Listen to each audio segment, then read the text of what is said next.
Hello, welcome back to my channel. This is my favorite video that I record every year. It's my reading recap because I get to talk about books for a limited time. Also, I'm not recording in my library because my library right now is kind of empty with all my books in here. I do have a fireplace going on, but then also I put one in the TV for the vibes. I read in total 75 books this year. I think I became more strict when I'm rating books. Last year, I would give 5 stars to like any type of book. I feel like this year, I only gave 12 books 5 stars, which still kind of a lot, but it took me a while to get them. I also get a lot of more 2 and 3 stars, which is insane, but it also made me realize I read a lot of books that I was just not enjoying, and my goal for next year is to learn how to DNF books because I cannot DNF books. I feel like if I already put the effort on it, it might as well count, so I might as well like push myself through and finish it, but I feel like I'm just ended up reading so many awful books. Let's start with January. I read 7 books. The first one was Heartstopper Volume 5. I actually was reading this in the New Year's Eve in New York, like while we were waiting for the ball to drop, and I finished it in January, obviously.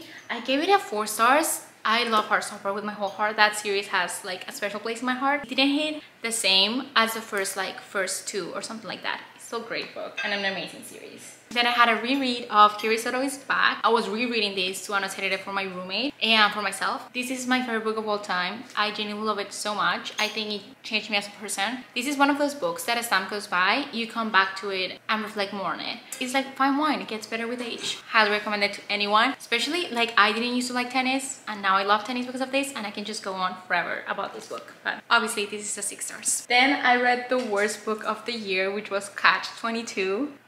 And the only comment I have is should have DNF. Yeah, that one was bad. I was listening to an audiobook and I remember there was this one scene I was just like, I had to record it and I was just like send it to my friend. I was like, tell me I'm not insane. Like, this is an awful book. So I don't give 1 stars. That's the only 1 star I have ever given, and it's a 1-star book. Then I read The Heir Affair, which is the second book of, I don't even know, of the royal we. That's how much I could not care about that series. I was not a fan of this one. There was like this second love interest and I was more interested in that person, that the main couple. And it also didn't feel like a romance, but more like an autobiography, which would have been so freaking cool if it was real. But because it was like fiction, I don't know, I like genuinely could not care less, and I think you should not read the first or the second book. I gave this one a 2 star. Then I read Finding Me by Viola. This is an autobiography. It was so good. I highly recommend it to anyone. To be honest, I do not remember much about it, and this is the only book I didn't write any comments from, but I do remember it was great and I gave it a 4.5 stars. Then I read The Last Word by Taylor Adams, and I literally wrote, now I'm scared of writing a review, ... Haha, I'm kidding,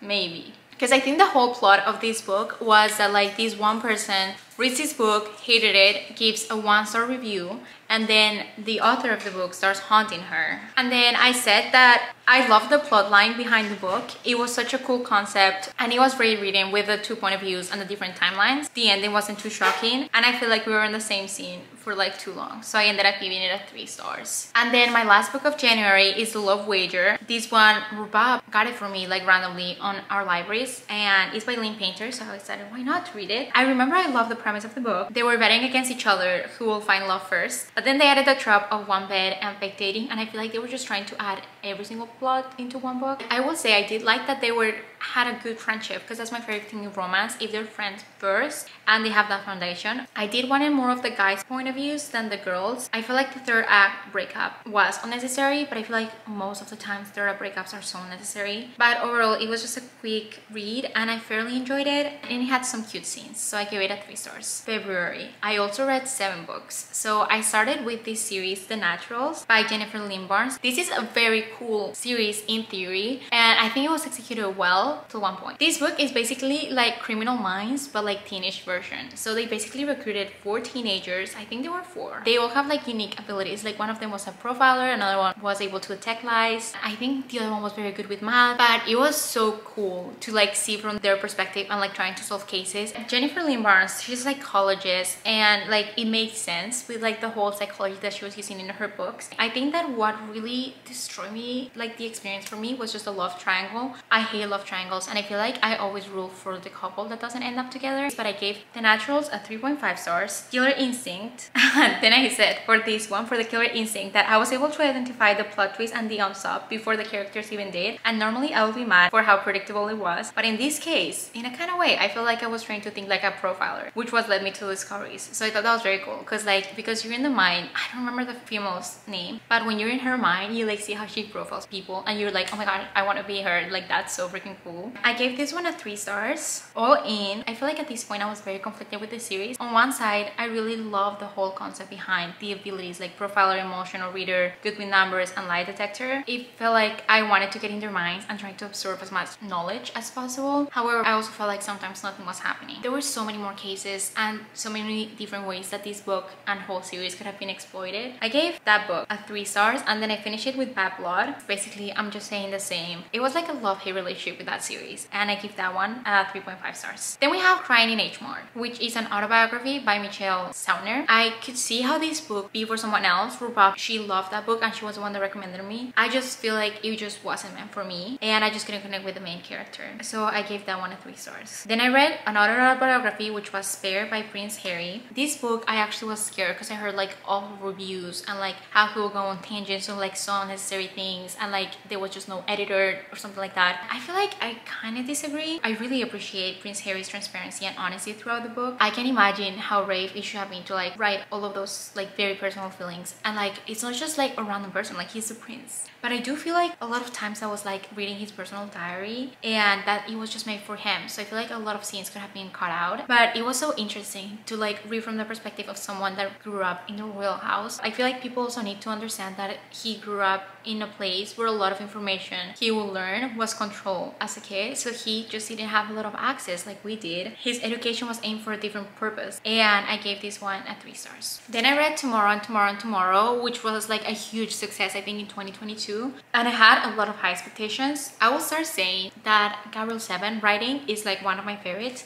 The way that she writes is so unique. There's no point of views, like you will just be in the middle of a paragraph and you will like switch to a different point of view. I thought it was so interesting. I want scene like they were in the hospital and then it switches to the point of view of the nurse that just didn't know them, and she was trying to decide what their relationship was with each other. Was like, maybe they're dating. No, I think they're just friends. It genuinely feel like you were just like watching a movie and then you get to choose like, I want that random person perspective of this scene. So I really love that. I also feel like the characters were very multi-dimensional and there was like a lot of in-depth in this book. I will say I feel like sometimes like her writing was like a little bit all over the place, and I feel like she would just like jump a little bit too much between timelines and characters, and like finally one character was like making progress and they will switch to a very random story that you don't know where it came from. Also, what really upset me about this book was I feel like the characters had no development whatsoever. I do believe the characters became even worse people than how they started, and I also will not call this book about like friendship or love because it did not have any of that in like the correct way that it should be depicted. I don't know, this book was one of the ones I was genuinely so pissed after I finished it, and I was just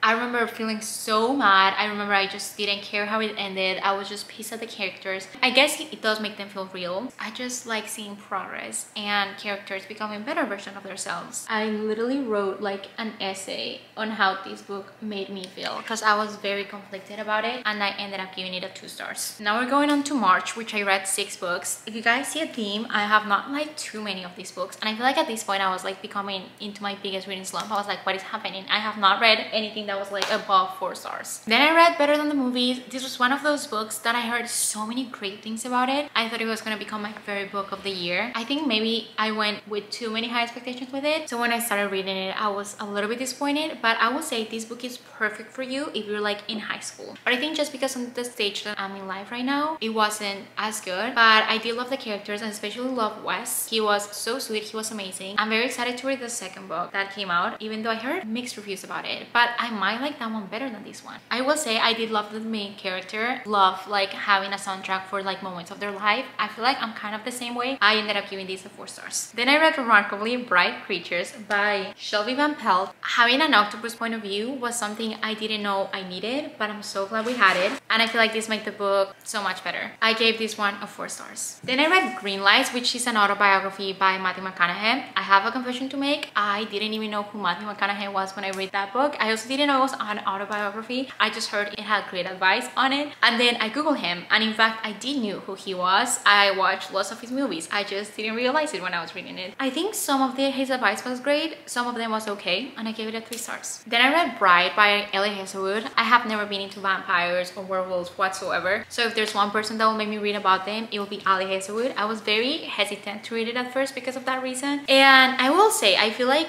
even though I wasn't too much into fantasy, I feel like it was an easy fantasy to understand and to like. I think I had fun with the story. It wasn't my favorite one of hers. I know a lot of people did love that book because it was so different from her same romances. I think what I love about Ellie Hazelwood are her same romances. Anyway, I ended up giving this a 3.75 stars. Then I listened to Business or Pleasure audiobook by Rachel Lynn Solomon. I do not remember anything from this book, but I said I really enjoyed the first 80% of the book. However, at the end I got the biggest ick from the book and it was so hard to finish it. I ended up giving it a 3.5 stars and I would just not recommend it. Then I read Tom Lake by Anna Patchett. I think it's all from like the two parents telling the story to the kid of how they met, which it really shows how like a person grows through life and everything that they have to go through, and how many times you think you know what you want but then you ended up with like a completely different life and that it was better than you planned for. I ended up giving this a 3.5 stars. Then we're going to April, where I read 6 books. Starting with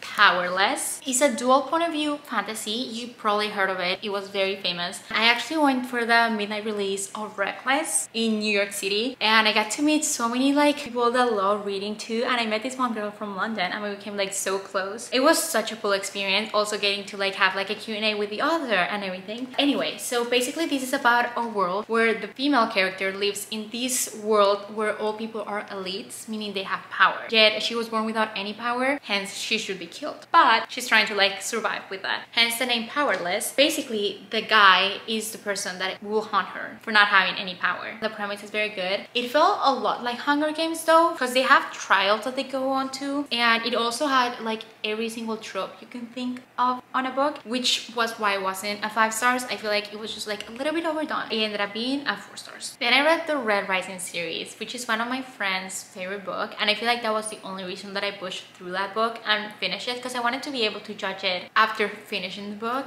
And I might get a lot of hate for this because I know it's like such a love series, and I even googled like a summary of like all the books and everything. I just think that I was just not invested in the characters. I especially didn't like the main character. I started reading this book and then the only way that I was able to finish it was by audiobook. I just don't think this series was for me. I gave it a 2.5 stars. And I think my friend actually now hates me a little bit because I didn't finish his favorite series, but oh well. Then I read The Rule Book by Sarah Adams. I also went to her release in the Rebuttis in Brooklyn, New York, and that was so cool. They also gave me this at the event, and it's obviously signed. I think Sarah Adams definitely knows how to write like a hog in a book. I love the cheat sheet from her, and this is exactly how you write a sequel with the cameos, but like the way that the main male character acted was just very unrealistic and it felt very written by women. I would read this book just based on the cheat sheet. All of these tabs are the wise advice from the mom to the female main character, and all the cameos with Bree and Nathan from the cheat sheet. It was so fun to see them, and this is exactly how you do a cameo, and I genuinely feel like catching up with friends that I haven't seen since 2022. I will read this book only if you like the cheat sheet. I ended up giving this a 3.5 stars. Then I read Yellowface by R.F. Kuang. This premise of the book, I think it's like this one person that is like a failed author kind of vibes, and then she ended up stealing someone's famous manuscript that she just died, and then just like switches up a little bit and then polish it as her own book. So it was very interesting to see like the insights behind the publishing industry, but I would say toward the end it ended up being 100 pages way too long. I gave this one a 3.5 stars. Then I read the second book from the Love Life Farm series. It's basically this series based on each season of the year. This one was spring, which is why I read it in the spring. We follow the farmer that I love in the Love Life Farm series, and I was very excited for his story. However, I feel like they did him wrong. Basically wrote him very one-dimensional, and his whole personality was being grumpy and grunt as a response. And the way that he also described the female character was just very physical, and there was just like no chemistry apart from like physical. So the first 80% of the book I hated it, and then the last like 20% was like, okay, maybe they do care a little bit for each other, but I would just not recommend it. It was a 2.5 stars. And finally, my first 5-star of the year, which is Find a Story by Emily Henry. I love this book so much. It was more than a romance, is the only way that I can describe it. I love the way that the two, Daphne and Miles, basically are just like put in this awful situation. Because of that, they become friends first. They develop this beautiful friendship that is so much more deeper than just like a romantic connection. And it was so refreshing to also see Daphne forming a best friend throughout the books. And there's this one advice that they said that like they made each other mad, and they were like, that's just life, like you have to learn how to like forgive people and move on. And I thought that was so cool. And it was one of those books that I genuinely care about everything that was happening in the book. I think this is one of the Emily Henry books that I would recommend to read during the summer, and as I already said, I gave this one a 5 stars. Then we got to May, which was the month that I have read the most in my whole life. This was also the month that I did the 24-hour reading challenge, which I feel like that's what helped. But I read 15 books. Let's start with the novella Loath to Love by Ali Hazelwood. So there's basically 3 different books in like that book. So the first one is Under One Roof, and I feel like this book just felt like Ali Hazelwood drafts. Like it was very interesting seeing her beginning of writing, and it was very Adam and Olive coded from The Love Hypothesis. Yeah, I just feel like this book was just like her like practicing exercise. I gave this one a 2.5 stars. Then I read Stuck With You. I think my biggest complaint about this one was the whole storyline happens within 3 days, I think. And I think even the epilogue is like 3 weeks after. So like if there's any couple that was ever gonna break up, it's gonna be them. It's basically these 2 people that get stuck into an elevator. They decided they love each other and they're the love of each other's life. So do with that as you will. I gave this one a 3 stars. And then the last one from that one is Below Zero. And this one was my favorite one, and I kind of hope that it was like turning to an actual full book. Also at this point, like the 3 novellas are interconnected with each other because the 3 main characters are like best friends. So you will get to see like them FaceTiming, talking about guy problems, and I feel like that was just my favorite part of the whole 3 novellas, just the friendship behind that. Basically in this one, the female character works for the NASA, and she's like going to like Norway for like this expedition, and it was so cool. I wish you had more time spent in there. But I will say, I feel like I wanted to read all Ali Hazelwood books because I love her so much, and I feel like the more that I've read her books, I kind of just found a very heavily pattern, and I never complain about it because I was like, I don't care, it's like the same thing, different font. But I think I started caring about it. Anyway, I did give this one a 4 stars. Then I read Five Survive by Holly Jackson. So this is basically a book about like this friend group that is going on an RV trip, and they get stuck in the RV by like this sniper that wants to get to them. So the first 250 pages were like so boring, and they felt like kind of unnecessary for me. It took them a lot to set up a scene, and I feel like it was because the author was really hard to try to make it credible, like trying to make sure that she explored all possibilities, which I do get though. Towards the end, when the secrets start coming out, characters went against each other, that's when the good part started, and it was so freaking cool. I remember when I finished that book, I had to call my sister and recount her the whole book. I ended up giving this book a 3.75 stars, and I would recommend that as a thriller, especially if you're going like on an RV trip or like a road trip. That would be like a great thing to read. Then I read Powerful, which was the novella for Powerless, and to be honest, I like this book so much more than Powerless. I can't review this book truly without spoiling it, just like it's the sweetest and the saddest thing in this book because you already know how it's gonna end. This was just a great addition to Powerless, and it felt like cozy fantasy because it was just like the simple life of the female character, but it was so worth it, a 4.5 stars. Then I read The Dead Romantics by Ashley Poston. I think this book talks about death in such an interesting and beautiful way, but the whole premise of this book is that she falls in love with this ghost. I just could not get past it. I didn't see them as a couple, I just saw them as her being a good Samaritan, helping this ghost person. person. So I wouldn't go into this thinking of it as a love story, even though I'm pretty sure it's supposed to be. I gave this one a 3 stars. Another 5-star book of the year, The Story Life of AJ Vickery. Again, Gabrielle, Zevin. I was a little bit hesitant to come to this book at first because I did hate it, the Tomorrow and Tomorrow and Tomorrow. However, this book was so good, and the thing that I love about Tomorrow and Tomorrow and Tomorrow was the writing, which we again see here when she just switches point of views, and we just get to see the whole town perspective into this matter, and it just becomes a book about like this island. If you love books, this is the book for you, and the less you know about it, the better. I will literally go into this book blind. Then I read the Carvel series. I read this one for my 24-hour reading challenge, so there's more in-depth reviews in there. The female main character was an old sister, which so am I. Because of that, she was very hesitant into doing anything. So I feel like the first half of the book was just her being like, I can't do this is dangerous, I can't do it. And if you're gonna be a main character in a book, like, that can become a little bit old as time goes by. That did upset me a little bit, and I gave this one a 3 stars. Then I read Legendary. You already knew what happened with Carvel, and then with Legendary, like, you think you have it planned. You're like, you can't fool me again twice, but then they do. This is when like a lot of plot twists come into play, which I thought they were very cool. And this is told from the perspective of the other sister, the younger one, and I gave this one a 3.75. Lastly, we have Finale, which was my favorite book of the whole series, which is a very unpopular opinion because in this one, the games, like the whole premise of the book is like these magical games happen, but in this book, you don't have the games. But I think that's also why I kind of like this one more. I feel like we just get to see more of the characters, and because at this point, you have to spend like 1,000 pages reading for a book that you do end up caring for the characters. And on this book, and I think the other one too, you meet Jax, which is the whole reason why I read Carvel series, so I can read Once Upon a Broken Heart, that I'm going to talk about it in the future. But I gave this book a 4.25 stars. Then I read the novellas from like the Amazon February 14th special, and I started with the bad one, which was Ashley Poston with Any Luck. This book just does not feel as Ashley Poston whatsoever, so I will just ignore it and act as this book just never existed. That was a 2 stars. Then I read The Worst Wingman Ever, which was by Abby Jimenez. I thought that because of the Ashley Poston incident,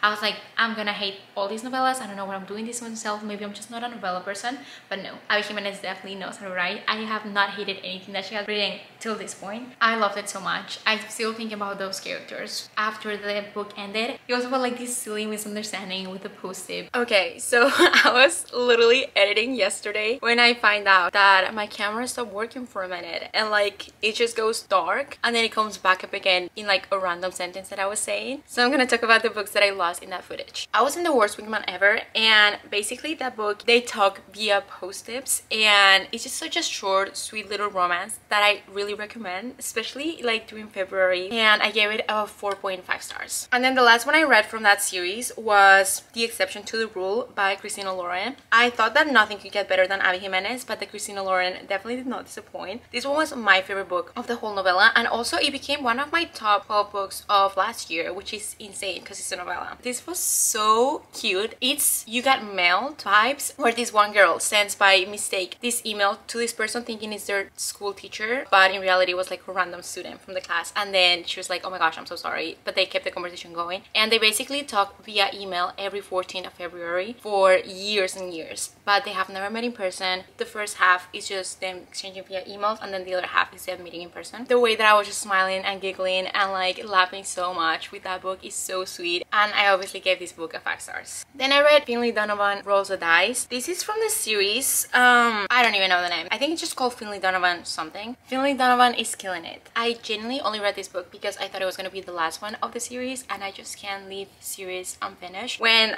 I finished the book and I found out that there's another book coming out on 2025.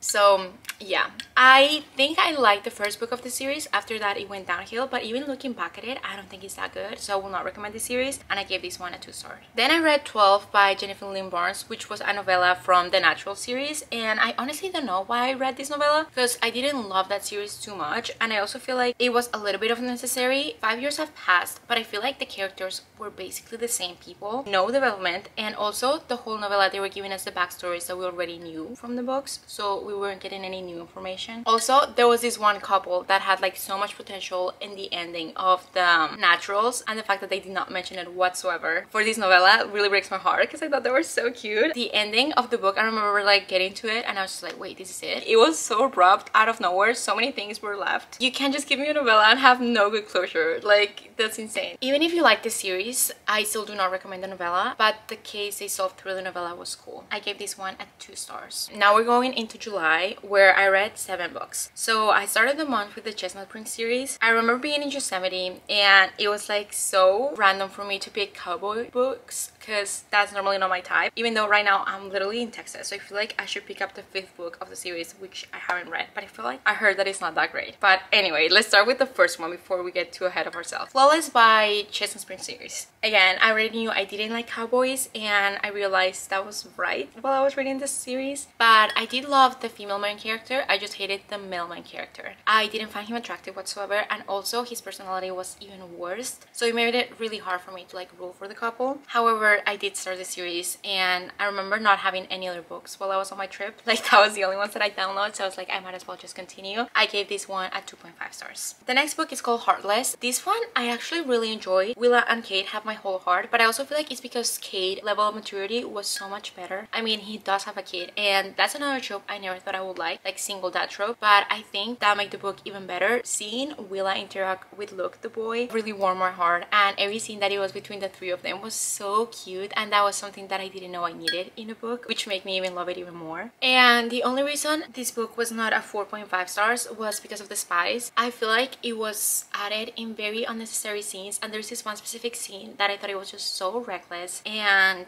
irresponsible, and I was cringing the whole time. That's why I ended up giving this book 3.05 stars. The third book is Powerless, which I thought it was gonna be my favorite book because it's Best Friends to Lovers, which is my favorite trope. This is the first Best Friends to Lovers that I have read that I literally hate. Again, I love the female character, but I hated the male character. He was so controlling, and I don't know, I really hated this book. I gave this one 3 stars. And then lastly but not least, I read Reckless, which is the 4th book of the series, and actually my favorite book. To believe that I almost stopped on the 3rd book of the series because I was just not enjoying it is insane to me. It also has one trope that I thought I was always gonna hate, and I will never read a book about it, but literally Elsa Silver is surprising me with what book tropes I think I like. And then I literally go on a rant about how much I love Theo and the main character, and how he literally fixed everything that was wrong with the other guys in the books.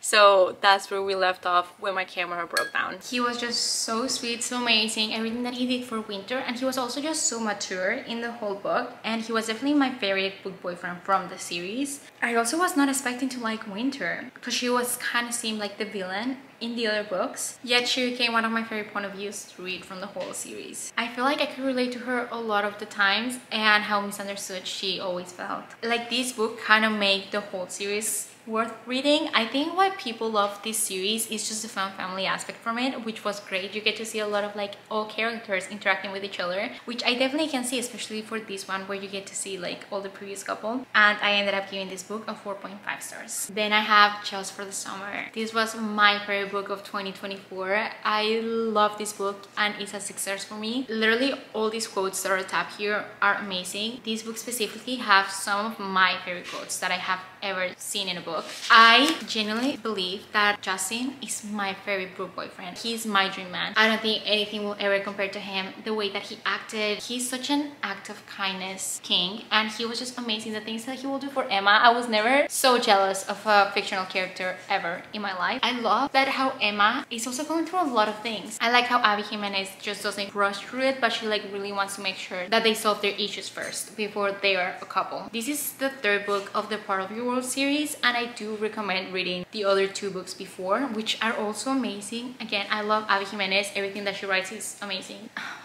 This book, this other day I was rereading it and I was literally crying of happiness just based on like some moments that they had between each other. It was so cute, and I just never cried with books whatsoever. Literally a 6 stars. I can talk for days about this book. Then I read The Good Part by Sophie Cousins, which I don't know how this book was recommended to me, but I'm so glad it was, and I never have heard anyone else talk about it. But it's basically about this one girl that she's feeling lost in her 20s and she just wants to skip to the good part in her life, and like she's married, has kids, it has like a job that she loves, has money and all those stuff, and her wish comes true. But then she's like experiencing this new life that she just doesn't remember, obviously, because she just skipped to the good part. It was just so refreshing. I love seeing just couples being a couple instead of like them getting together. How marriage was portrayed in that book was so good and so refreshing, and I highly recommend that book to anyone that is feeling like lost in their 20s and feeling like they want to skip to the good part in their life. I ended up giving this a 4 stars, but to be honest, like I think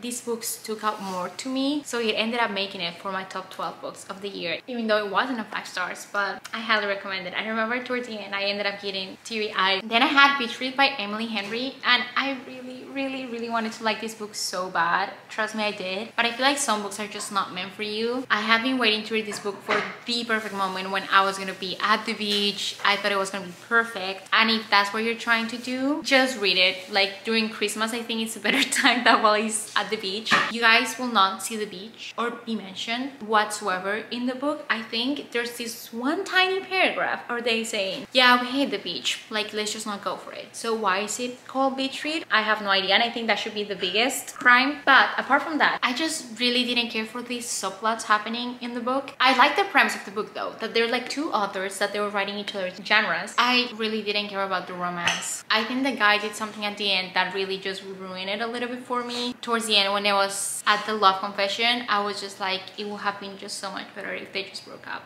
Anyway, I think I have this theory that is you're either a beach read people or a people on vacation, and I'm definitely the latter. I gave this one a 3 stars. Then I read Not in Love by Ali Hazelwood, and she does have like a comment at the beginning of the book. She basically explains this is not a romance story, this is just two broken people that they don't know how to communicate with each other rather than like physically. And I feel like I really can't judge the book based on that, but I also wish it wasn't, because it had a lot of potential. But again, I can't go against that book because that was the whole purpose of the book. I will say I love a STEM romance from Ali Hazelwood, so every time that they were like in the workplace and like all that drama was like my favorite part. And an Easter egg from this book was that like each chapter started with a phrase, and my goal for the chapter was to find where they said the title on the chapter, which was so much fun. Overall, I gave this one a 3.75, but I don't think I'll recommend it to people. Then I read The Ministry of Time by Kellyanne Bradley. This book, if you think about it as like time traveling or a romance story, you might not be in the right book. I actually went to like a book club for this one, which was my first book club in Brooklyn,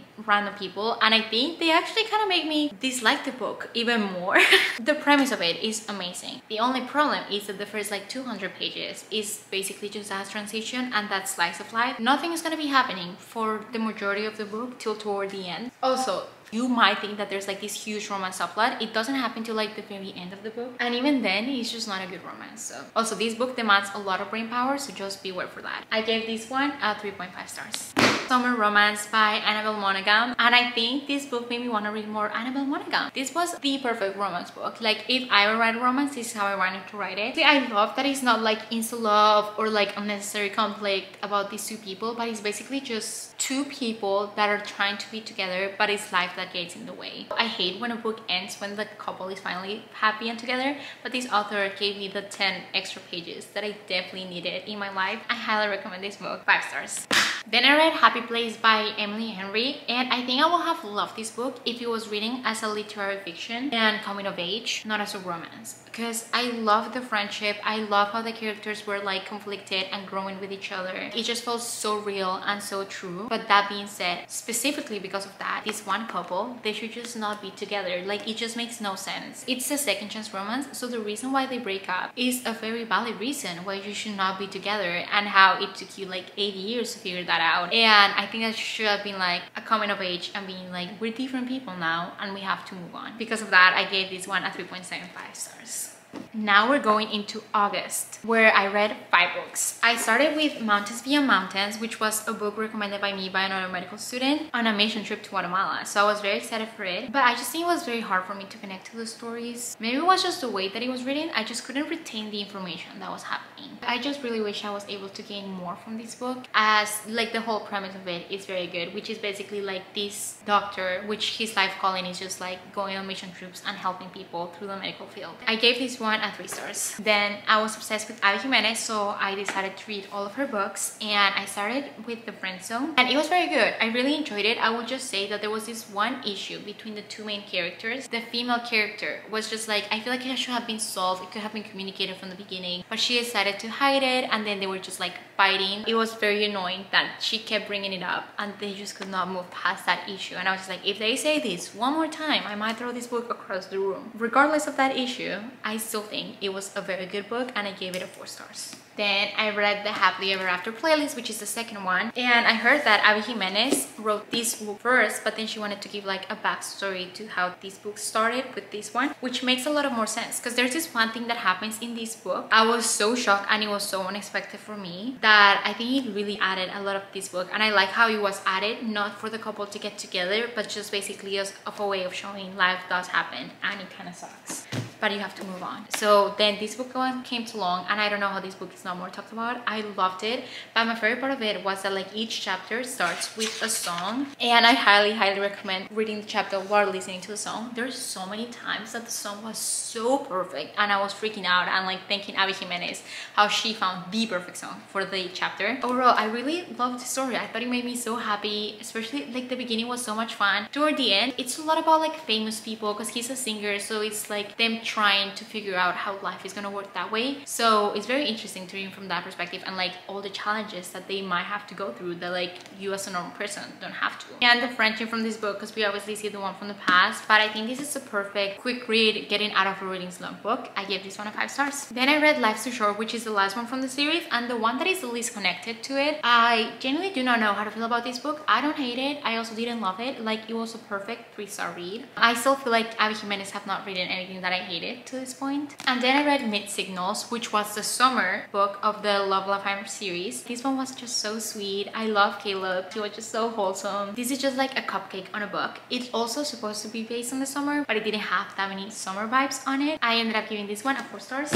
Then in September, I read 5 books. So let's start with A Gentle Reminder. And I feel like this is the perfect example of a coffee table book. It's basically just a lot of like advice on different topics in life. And I literally highlighted every single page from this book. I also had an index, so I can like go back and read like any advice on the subject that I want. And I think this is the perfect coffee table book, because then when guests come over, they can literally just like take what they need, grab an advice that they might need on a random page. Then I read the Once Upon a Broken Heart series, which was I was very excited for, and it was just so good. It literally made Carvel so worth reading through. Jack literally became one of my favorite characters. He was so much fun. And also Evangeline. First of all, her name is so cool, but also she was such a refreshing character to read from. And Little Fox. That's literally all I have to say. I gave this one a 4.75 stars. Then I read The Ballad of Never After. The ending literally will destroy you, and I don't know how people waited a whole year for the next book, because that's insane to me. This was amazing and it was so good. I gave it a 5 stars, and it was my favorite one from the series. And lastly, I have A Course for True Love. This one was the first one, was from different perspective, and we also get this one perspective from this one character that everyone hated, and we just did not need him there. Every time that I will see his name as the next chapter, I will be so upset and like try to read it as fast as I can, because I was getting so annoyed. But apart from that, I still really love this book. Jack and Eva have literally my whole heart. They're so cute, and I love how their story developed, and this book gave me one of my favorite moments between the two of them. So lastly, I would say there's a lot of like things that were left unsolved on this book, so I'm hoping we get like a spin-off or something, because there's a lot of unanswered questions from this book. And this was a 4.5 stars. Then we have Project Hail Mary. Love this book. Please do me any favor and read this book. I found finally the perfect book that I can recommend to anyone. This is a sci-fi book. It's very heavy on the sci, which I feel like a lot of people were complaining about it. I loved it though. It literally just adds to a story, doesn't subtract anything from it. It's basically about this person that wakes up in space, and he just doesn't know why he's there, how does he get out, what is happening, and you're finding out things as he is, just when you need it. The pacing is great. You also will meet my favorite character of all time, which is Rocky. He has literally my whole heart, and I still think about him so many times. He was just that good. So do yourself a favor and read this book. Plus, I heard the audiobook is like one of the best, so maybe do that one. 5 stars. Then we have October, which we only read 3 books. At this point, I was very on a reading slump, but we started with Reckless. Yeah, This was, I think, one of the most disappointing reads because it was like so awaited after like that cliff ending in Powerless. However, this book is basically it's basically just Hayden and Kai saying I love you, I hate you for 280 pages. I was so glad when this book was over. I genuinely feel like reading this book made me want not to recommend the series to anyone, because then what's the point if you have to go through this book? But I would say after page 280, which is all chapter 38, was when I was reminded why I love so much this world and this book. And apparently, like, there was this huge plot twist that was happening at the end, and like everyone was just so shocked from it. I guessed it from the beginning. I thought it was fairly simple to guess. Even with that plot twist, I might not even read the third book of the series. But also knowing me, I need to finish stuff, so I might read it, but I'm not excited for it. Also, I read this comment on Goodreads that said this should have been an email, and I never have laughed so much. And then I added at the end that like there should really be a drinking game every time they said pretend. Oh, I think I'm gonna start hating that word, but yeah. I gave this one a 2.5 stars. Then I read Mostly What God Does, Reflection of Seeking and Finding His Love Everywhere. This was a random audiobook that I picked up on the side. I really didn't know what to expect, but I did learn a lot from it. The main things that I learned was just like to dedicate 30 seconds every day to just like silence and reflecting. And then the closest we'll get to understanding God's love for us is how we love our own kids, which was so interesting take to have in life. And I gave this book a 4.5 stars. Then I read The Boyfriend by Freida McFadden. And if you guys watched my last year video, I went through this huge Freida McFadden phase where I read like 13 of her books back to back, and I thought I was over her, and I finally guessed her reading style. However, this book completely proved me wrong. I think I just might read just one Freida McFadden book per year, because this one was amazing. I highly recommend reading this one in a book club, because there's so many theories that you can have from it, and then you're probably gonna get it wrong. Like, I was very close, but I still was off toward the end of this book, and that was amazing. Especially at the end, what happened, I had so much time that I needed to process. I could not stop thinking about this book, and I remember begging my friend to read it and then to share her hypothesis with me so I could like live vicariously through her. I just really thought this book was just so cool, and it really makes you question everything, and Freida McFadden definitely knows how to do a plot twist. 5 stars. Highly recommend for like Halloween.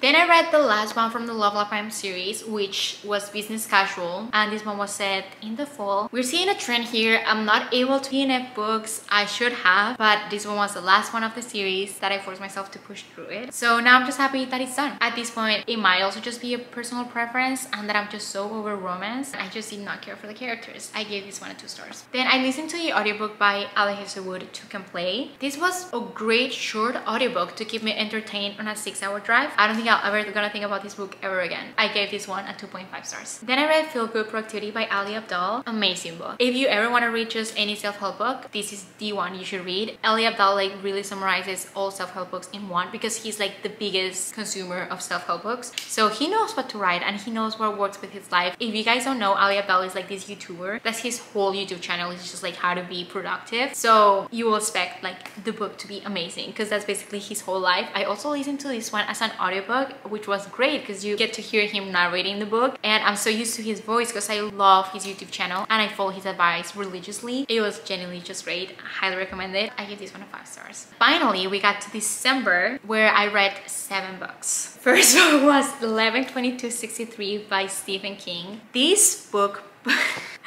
I literally only finished this book because I wanted to say I read a 900-page book basically. I think you will love this book if you like slice of life books and you just don't care for things happening. I was just sold that this was a time traveling book where he tries to prevent JF Kennedy assassination. That is like 1% of the whole book. I think the majority of the book is just him living in the past, and I think he's very, very, very cool. Like the first 200 pages, I was very into it, and Stephen King does a great, like he definitely did his research. He does a great job at describing how life was in the 50s, 60s, the music, how it would look, the prices. Like that was so freaking cool. Very character driven, and he's just like founding relationships, friendships, trying to figure himself out living in the past. And because he do have to live in the past for like 5 years. If you really like character driven books, this is definitely the book for you. But if you want the drama, the plot, intriguing, do not read this book. Stephen King definitely knows how to write. Like his writing is very beautiful. You can definitely tell how he's like so famous. This was also my first Stephen King book. He definitely loves to write, so he writes a little bit too much sometimes. I gave this one a 3 stars. Then I read Tuesdays with Morrie, a great book. It's a memoir, but it's written by the student from Morrie's. He was his student in college, and then like 30 years have passed, so they're joined once again for the last classroom lessons about life. So Morrie's like just this nicest, wisest person, and I love his point of view in life. There's so much wiseness in this book. It basically just goes to talk about like a little bit of everything: life, health, money, friends, culture. It was just such a sweet book that I highly recommend everyone to read it. A 5 stars, which might turn into a 6 stars in the future, but I have to leave at least 3 months before I upgrade it to a 6 star. Then I read One Day in December by Jussie Silver. I read A Winter in New York last year, and that was my least favorite book of 2023, which I feel like it should have been a red flag from the beginning, but I heard different things about this book. This whole premise of the book was very similar to One Day and Normal People. However, it was just not done right. What I love about those books is the friendship compartment of the two romance interests, but this one was basically just based this whole relationship on insta love. So they met on a bus stop for like 1 second, and the female character, she's like, he's the love of my life, and as she goes and try to find him just based on that one interaction, she finds out that he's her best friend's boyfriend. And I think at that I should have just stopped. I feel like I did not want to get involved into like any cheating tropes or anything like that. Like, that's just awful. Like, she could have literally wrote the guy having anyone as a girlfriend, but like her best friend, I think that's just mean. Just a 2 stars. Then I listened to the audiobook of ADHD is Awesome. This was recommended by Audible because there was a sale that it was like buy one get another one free, so I got it, and it was so interesting. I really enjoyed it. It's narrated by the husband and the wife. The husband has ADHD, the wife doesn't, so it was so interesting to like just see him rambling in the book and like sometimes going off topic, and then the wife will be like, okay, let's go back, and it was just so chaotic and like basically just what you imagine like an ADHD brain will go through. It was so interesting to listening from like an ADHD perspective, and it definitely gave me a lot of insight into what having ADHD does for you. It really puts just a lot of things into perspective, so I highly recommend this book to like anyone that either has ADHD, knows someone that has it, or it's just like me that is curious about it and that the knowledge might come into place into the future. I listened to this on audiobook, so I don't know how it will work in a book, because I feel like the charm of the audiobook was like just him getting so distracted and going off topic and rambling, and then like the wife just like out of nowhere like coming into the book. I don't know how they will do that on paper. I gave this one a 4 stars. Then I read The Christmas Tree Farm, which I have a confession to make. I bought this book solely on how it looks. I thought it was the prettiest Christmas book ever, and I definitely use it as a decoration. I also bought it knowing I was gonna hate it, and I was just never interested into reading it, but as guilty came in, I forced myself to read it because I bought it, and I really wish I just didn't force myself to read it. Basically, I should have just DNF it and leave it as a decoration, because now I feel like every time that I'm gonna look at it, I'm gonna hate it, and I don't want that. So don't make that mistake. I gave this one a 2 stars. Then I read My December Darling, another confession. I read this book solely on the fact that the female main character, her name was Catalina, as I am. She's a doctor, and the guy is also a doctor, and I'm planning on going to medical school. So I literally just read it based on that fact. I also just liked it based on that fact. The male main character in the book also at one point did say Catalina was such a pretty name, and that made my day. I wouldn't recommend it to people though, but it was a 3 stars. And lastly, but certainly not least, and it was so good that this was the last book I ended up reading this year, is The 4 Agreements by Don Miguel Ruiz. I also grabbed this book very last minute. I wasn't planning on reading it anytime soon, and then I was just like, you know what, it was like 2 a.m. and I just started reading it. I feel like this book is just everyone should read it at least once in their life. It has lots of great advice. It summarizes the 4 agreements of life so perfectly, and like gives you examples and like way of implementing them in your life and why they're important. My only thing is that like it obviously talks in absolutes, like you do these 4 things and all your problems will be solved, which I think there's more to it than that, but I genuinely feel like this book is just not gonna do you any harm, and it has lots of wiseness on it. It's also so short and such a quick read. I gave this one a 4.5 stars. as you guys can see, these are all the 75 books I read in 2024. I feel like I was a little bit judgy from them, but I also feel like I was just not choosing the right books for me. Maybe 2025, I'm gonna have some better good recs. I hope you guys enjoy this book and gain some inspo in your next reads. I also did a video on my top 12 books of 2024 when I ranked them in order, if you guys want to check that on my channel. But I'll see you guys on my next video. Bye! Also, I so forgot, but as an honorable mention, I did read the books of the MCAT and I just wanted to count them. So I did technically read like 80 books. I read all of these ones, but the Cars books and the psychology book. But I'm just so proud I read like an actual test book front to back. So these are honorable mentions.